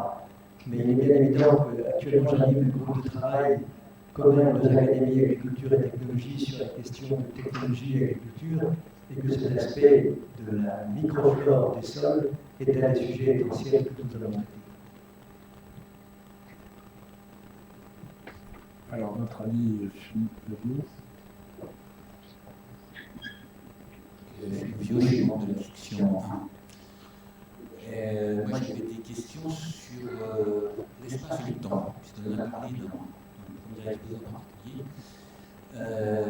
parce qu'on a évoqué évidemment l'évolution sur des flots plusieurs millénaires, puisque le millénaire de la session, mais ce qui se dit aujourd'hui sur la période biologique s'est accélérée au cours des 40 dernières années. Donc il faudrait faire un focus sur cette partie-là. Est-ce que les mesures en particulier qui ont été prises depuis quelques années, qui ont été évoquées en particulier par un Lyonnais, suffisent à redresser la barre et donc il faut vraiment se poser la question du temps, parce que c'est un petit peu ce qui se passe aussi, je fais le rapprochement avec le réchauffement climatique. On observe des accélérations sur le plan du réchauffement, moi je ne suis pas trop formé là-dessus, mais il y a une accélération de la perte de biodiversité. Même s'il y a eu dans l'histoire des évolutions de la biodiversité et de la maintenant, sur l'espace, moi, une chose qui me frappe, et ça dit un petit peu aussi ce que je viens de dire précédemment, c'est que la spécialisation des régions, c'est-à-dire de l'élevage d'une région et des grandes cultures de l'autre, font partie du problème. Et ça n'a pas du tout été évoqué. Il y a un nombre d'espèces qui sont inféodées au fait d'avoir une mixité en termes de territoire, en particulier entre prairies et culture. Ça n'a pas du tout été évoqué, mais si on prenait des espèces emblématiques comme l'alouette, il y a des travaux anglais qui montrent très bien qu'il faut des prairies et des agricultures pour que l'alouette se développe. Et puis j'avais une troisième question, si vous me permettez, autour du désherbage et sur la biodiversité intraparcelle. Moi, je milite beaucoup pour qu'on diminue l'utilisation des herbicides pour des raisons et qu'on remplace par des herbages mécaniques au moins partiellement. L'associer par exemple des herbages mécaniques et des herbages chimiques, ça prend plein d'avantages, en particulier de laisser à l'intérieur des parcelles quelques adventices. J'ai entendu nos deux interlocuteurs qui préféraient des parcelles parfaitement propres. Je ne suis pas sûr que ce soit complètement indispensable. Bien entendu, laisser quelques adventices, ça prend un autre avantage de laisser des espèces à l'intérieur des parcelles. Je vous rappelle quand même que je ne veux pas reparler des problèmes qui sont très actuels et où il faut beaucoup de débats pour les abeilles. Le problème des abeilles, c'est aussi la taille des parcelles. Et le fait qu'à l'intérieur des parcelles, c'est pas forcément pour les abeilles, c'est pas pour les cirques et les autres bestioles qui se baladent, il n'y a pas assez de fleurs qui servent de relais pour alimenter ces bestiaux qui ont besoin de butiner. Même s'il y a des haies dans quelques coins et en termes de champs, c'est probablement pas suffisant compte tenu de la taille des parcelles aujourd'hui qui sont devenues très grandes.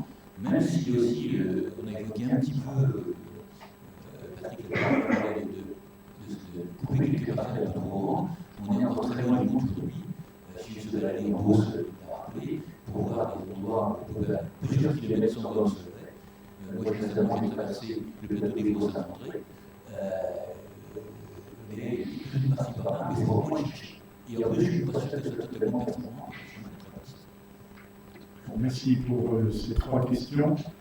Alors, il me semble que la première, c'est l'accélération soulignée par Philippe.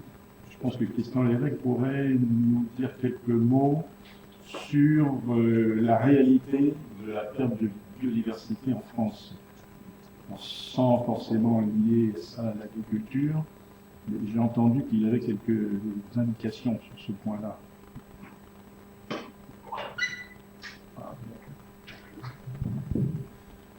Oui, alors, cette question de l'érosion de la diversité biologique est extrêmement débattue. À la tribune.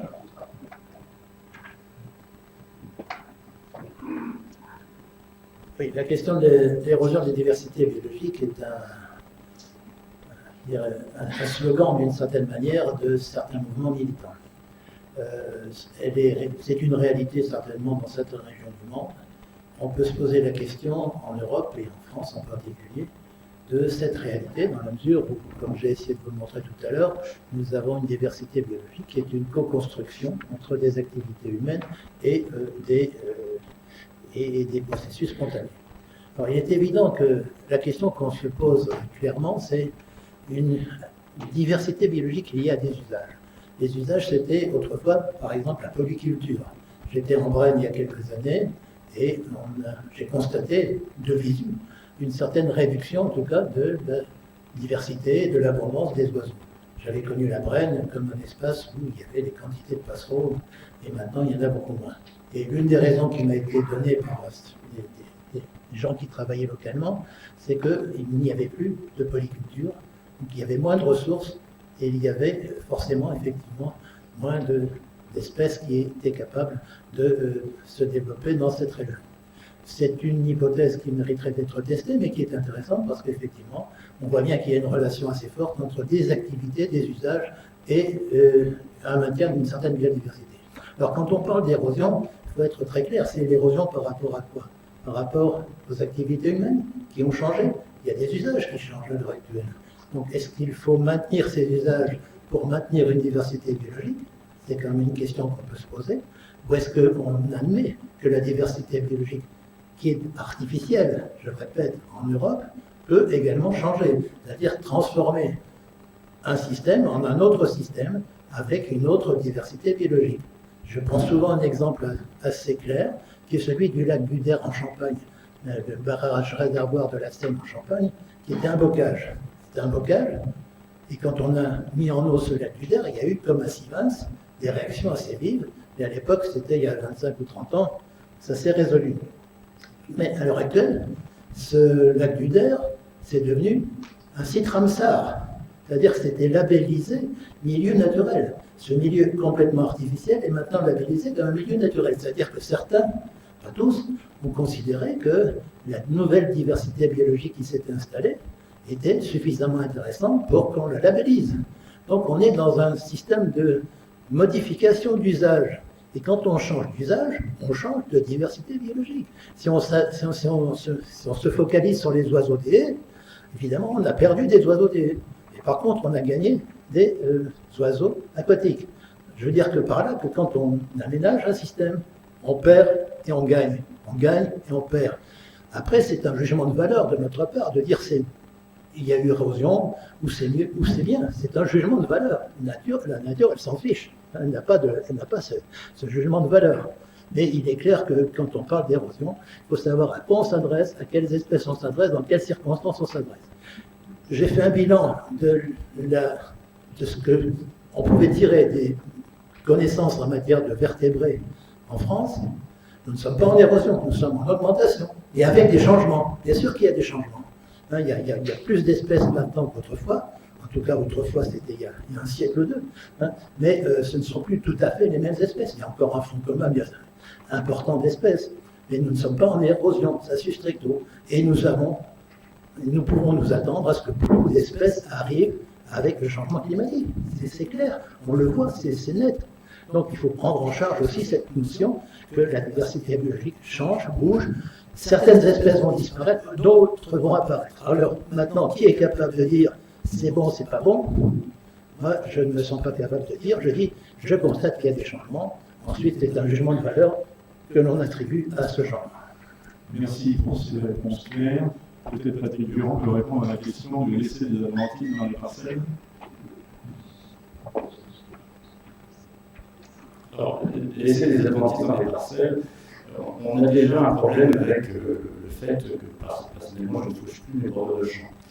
Donc il y a un peu de contamination. On a un gros problème avec l'herbe du sel, une recrudescence de l'herbe dans ce que l'on fait avec la coopérative. Et c'est un des sujets qui nous interpelle, d'autant plus que quand on voit l'Égypte qui met des normes sur l'herbe et qui renforce ces normes, ça pose question. Après, on peut imaginer d'avoir on récolte des blés un peu moins propres avec quelques graines de mauvaise herbe. Tout le problème se situe dans le travail qu'il y aura à faire derrière pour rendre commercialisables ces produits. En agriculture biologique, ça se fait, il y a énormément de tri qui est fait, il y a un travail de tri qui est bien plus important que pour l'agriculture conventionnelle. Mais le blé bio se vend plus de 400 € la tonne, alors que le blé classique se vend aujourd'hui 140 € la tonne. Donc vous ne pouvez pas rémunérer un travail de séparation à partir du moment où le prix est faible. Sachant qu'en plus, ce sont des outils, aujourd'hui, il y a des trieurs optiques, il y a des trieurs densimétriques, il y a des outils pour le faire, qui sont utilisés pour faire de la semence. Mais pour la commercialisation, ça augmenterait, ça diminuerait le débit, ça augmenterait le débit des installations, ça augmenterait énormément le coût de triage. Ou alors il faut faire évoluer nos clients pour leur dire qu'il faut accepter. Mais je vais raconter une petite histoire. Quand on a demandé aux agriculteurs de nettoyer leurs machines de ramasseuse-batteuse parce qu'il ne fallait pas qu'il y ait de graines de tournesol dans l'orge de brasserie. On ne comprenait pas pourquoi il ne fallait pas une graine de tournesol dans une remorque d'orge de brasserie. Donc on allait voir les brasseurs, on allait voir les malteurs et on allait voir les brasseurs. Et ils nous ont expliqué, mais mettez une goutte d'huile dans une bouteille de bière, vous verrez, c'est mousse. Et en fait, dans tous les process derrière, que ce soit chez le malteur ou que ce soit chez le brasseur, le tournesol, c'est des grains de tournesol dans une péniche, c'est une raison de refuser la péniche. Donc on ne peut pas prendre ce risque-là. Et donc, tant que si la filière ne bouge pas, il faudrait que toute la filière bouge pour qu'on puisse produire des semences, des produits qui acceptent des graines d'adventice dans l'agriculture. Donc c'est...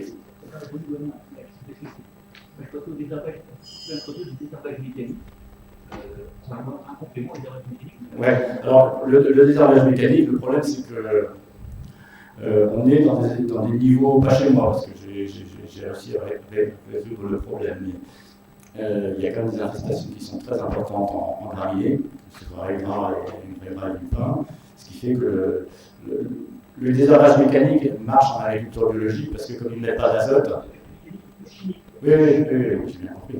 Mais le fait de mettre plus d'azote qu'en agriculture biologique, les mauvaises herbes profitent autant de cet azote et donc sont beaucoup plus fortes et l'efficacité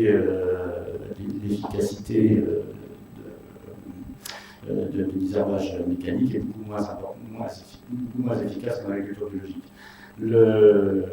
Après, il y a la problématique matérielle. Donc ça demande un investissement supérieur matériel. La logique du temps, il y a de moins en moins de monde sur l'exploitation, le désherbage mécanique demande du temps, et sur une période, on ne peut travailler en mécanique que quand le sol est suffisamment sec et qu'il y a vraiment...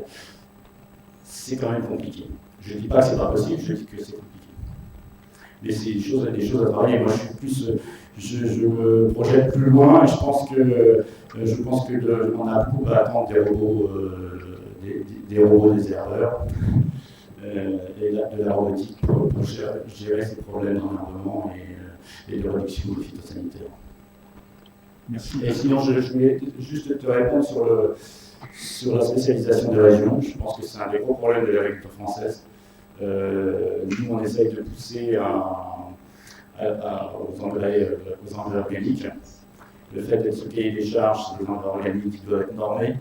On a énormément de difficultés à s'approvisionner en engrais organiques, alors que je pense que dans le cadre de plus de biodiversité, d'amélioration de la vie de nos sols, c'est un point important. Donc la spécialisation des zones d'élevage, des zones de grande culture, fait que c'est un problème c'est notre système agricole qui quelque part pêche par ce biais. Une question, là. Oui, merci. Michel Chauvet. Par rapport sur la première intervention de Christian Évêque, je dirais je pense qu'il a raison de cibler les grandes ONG internationales qui effectivement ont aussi autant un intérêt de se maintenir en tant que structure et donc d'obtenir des crédits que de poursuivre leur projet social. Ça, je partage totalement. Mais en ce qui concerne la France, moi, j'ai quand même côtoyé beaucoup d'acteurs français de la biodiversité, de la protection de la nature, et là, on peut dire qu'ils sont, dans la quasi-totalité, conscients que ce qu'ils veulent protéger, ce sont des paysages anthropisés depuis longtemps, et un de leurs soucis majeurs, par exemple, c'est la régression de l'agriculture de montagne. Donc, leur problématique, c'est quels nouveaux usages créer ou maintenir ou créer pour avoir une situation qu'on estime optimale, mais qui est effectivement celle de l'agriculture non mécanisée d'abord. Ça, on est bien d'accord. Alors, pour sur l'intervention de M. Durand, j'ai quand même fait faire une remarque, quand même, c'est que dans le diaporama qu'on nous a montré, on ne voit que la biodiversité sauvage, essentiellement des vertébrés, un peu d'insectes. Mais j'ai été surpris, vu le thème de cette journée, justement, dont on va parler dans la deuxième session, que la biodiversité interne, disons, aux espèces cultivées, aux plantes cultivées, ne soit pas du tout abordée. Pour moi, c'est la dichotomie de la biodiversité, c'est ce qui est à l'extérieur, en quelque sorte, en surplus de la biodiversité dans le champ. C'est la deuxième partie de nos sessions. Alors, il y avait une question ici. Vous vous levez, vous vous présentez. Bernard Rouget, section 10, économie politique. Alors, la question est pour M. Durand. Votre démarche me semble être assez proche de celle initiée par le ministre de l'Agriculture dans ses groupements d'intérêt écologique et économique. Est-ce que vous êtes entré dans cette démarche? Oui, pourquoi? Ou sinon, pourquoi?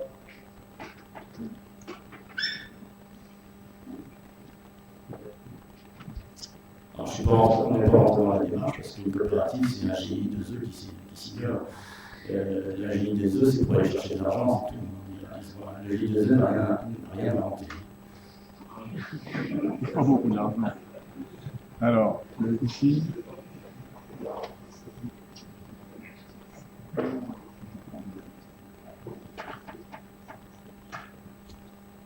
Merci. Jean-Claude Ignasi, section 9.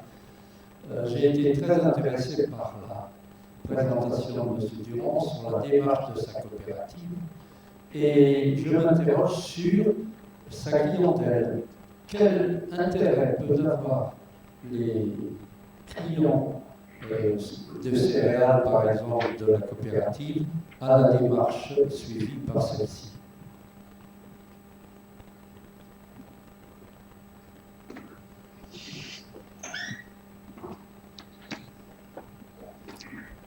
Alors, aujourd'hui, toutes les entreprises sont en démarche RSE.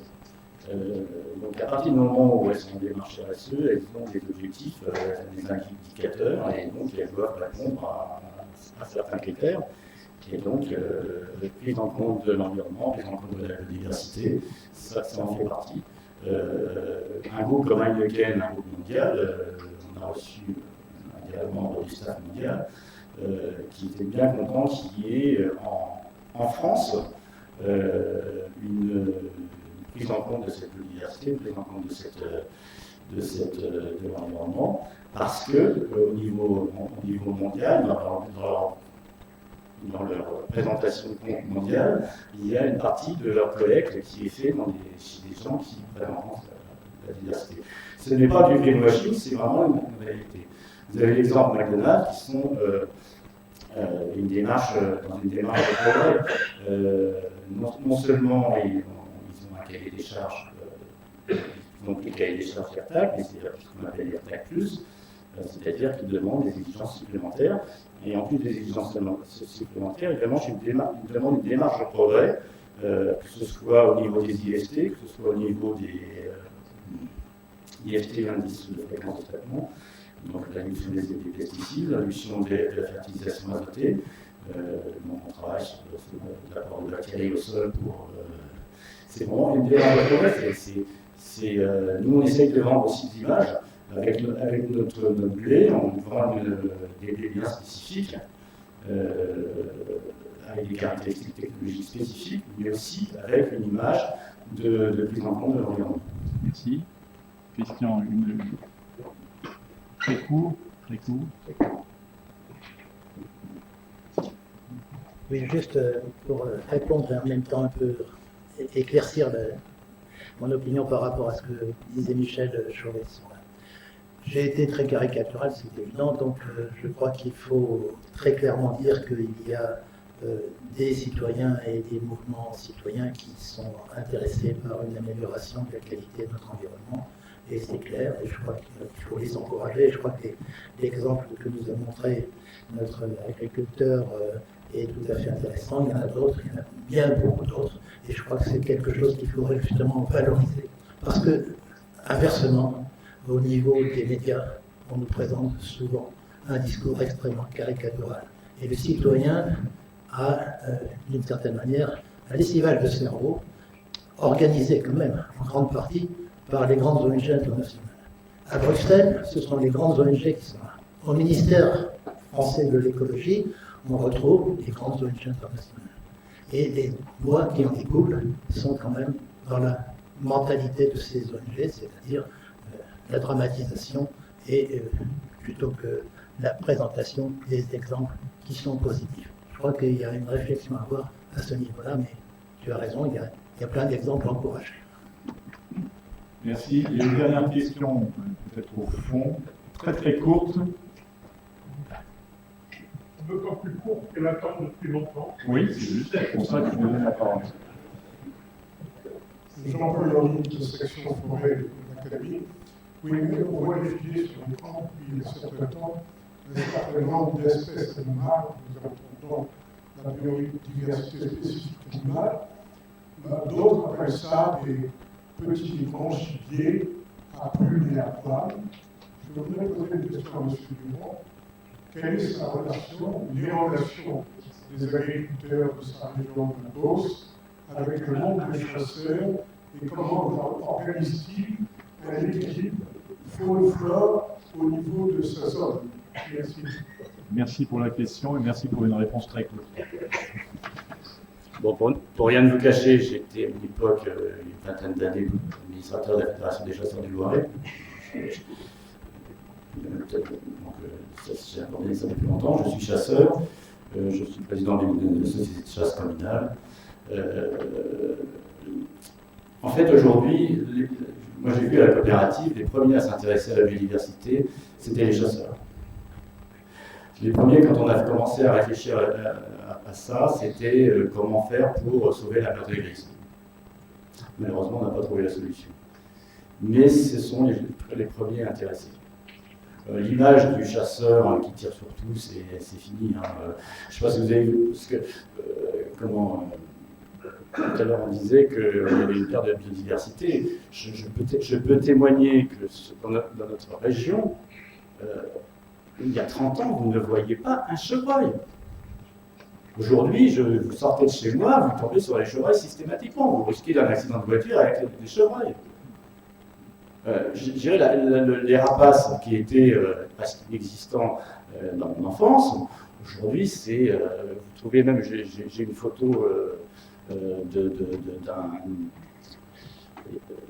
d'un rapace qui n'a rien à faire en Beauce. J'ai oublié le nom, celui-ci. C'est un rapace qui normalement se nourrit de nuisibles, de reptiles. Les reptiles en Beauce, pas énormément. Vous avez des hérons. Moi, j'avais une centaine de poissons rouges dans mon bassin et j'ai pris un poisson rouge parce que j'ai un héron qui est venu tout manger. Je l'ai vu. Hein. Hier, je rentrais de Pithiviers, il y avait 10 hérons dans un champ de labour. C'est des choses qu'on ne voyait pas avant. Je vous promener, j'ai vu des courlis, pas le Nidem, mais des courlis des gibiers d'eau. C'est des choses que vous ne voyiez pas avant. Donc, pour moi, il y a un progrès au niveau biodiversité. Visible. Je ne parlerai pas sur tout ce qui est biologie du sol, je ne suis pas spécialiste, mais en biologie visible, c'est flagrant. Il y a une amélioration. Bon, est-ce que c'est dû au fait que les chasseurs sont moins bêtes qu'avant? Peut-être. Mais je pense aussi qu'il y a... nous, on a quand même fait évoluer nos techniques. Il fallait que je fasse court. On pourrait arrêter là. Non, je voulais quand même dire deux choses. On a vu nos techniques évoluer. Moi, ça fait 40 ans que je suis agriculteur. J'ai quand même utilisé du nadam en plein champ. J'ai utilisé du TMX, du lacticarbe. J'ai suivi des semoirs à betterave où on mettait 10 kg d'aldicarbe sur le rang de la betterave. On est arrivé aujourd'hui avec des quantités de produits, bien sûr, qui sont réunis aujourd'hui, les néonicotinoïdes, mais qui sont au niveau de la semence. Et nous, on voit la différence. Quand on a interdit le gaucho en enrobage de semences de maïs, on est revenu à l'ancienne technique de mettre des insecticides sur le rang. On a vu nos vers de terre qui crevaient en surface des rangs. Alors, je ne veux pas rentrer dans le débat sur les néonicotinoïdes pour ou contre. Nous, on constate que c'est un retour en arrière. Donc, ça, c'est une chose. Et puis, j'avais un point quand même que je voulais dire, parce que ça m'est resté en travers de la gorge. J'ai passé 2 jours, la semaine dernière et la semaine d'avant, au Forum Biodiversité et Économie au ministère de l'Environnement. Madame Ségolène Royal est arrivée au milieu d'après-midi le 2e jour, et elle nous a traités de prédateurs et d'agriculteurs. Merci pour ce dernier témoignage. Je mets fin à la première session de notre colloque. Je passe l'activité d'animation et de modération à Marie-Cécile Damar de la SAP Agridé, où elle est responsable marché et innovation.